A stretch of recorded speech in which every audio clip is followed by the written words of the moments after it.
United way of Baroda દ્વારા મેયરના હસ્તે બાળ ગોકુલમ અને શિક્ષણ સમિતિની શાળાઓમાં અભ્યાસ કરતા અનાથ બાળકોને શૈક્ષણિક કીટ અર્પણ કરવામાં આવી હતી.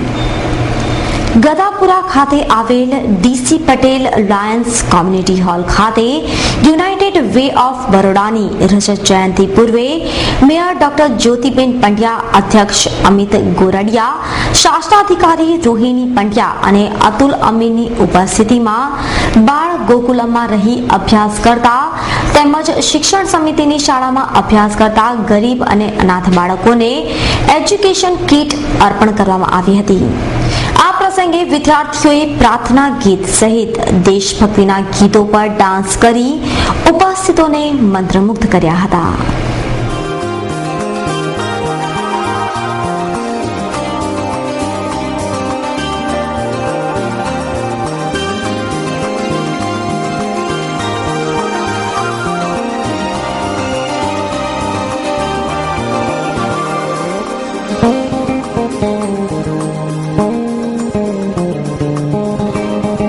$507 કીટ વિતરણનો કાર્યક્રમ રાખ્યો છે. એમાં એજ્યુકેશન કીટ તો ખરી જ, ભણતરનું દફતર વગેરે, પણ સાથે સાથે એમાં રેનકોટ પણ હોય, બાળકોની એકદમ જે જરૂરિયાતની વસ્તુ હોય એની એક કીટ બનાવી છે. પણ આ એક સંદેશો છે કે જે સમાજને તંદુરસ્ત રાખવા માટે યુનાઇટેડ વે દ્વારા આચરવામાં આવ્યો છે. એમાં વિષ્ણુ કાકાએ અમને પૈસા આપેલા અને જે વિષ્ણુ કાકાના જે પૈસા અમને આપેલા છે યુનાઇટેડ વેને છોકરાઓનું ધ્યાન રાખવા, અનાથ છોકરાઓનું ધ્યાન રાખવા, એમાંથી અમે એમનું જે ઇન્ટરેસ્ટ છે એમાંથી દર વર્ષે પહેલાં 300, 400, હવે 500 જેટલા છોકરાઓને અમે ભેગા કર્યા છે.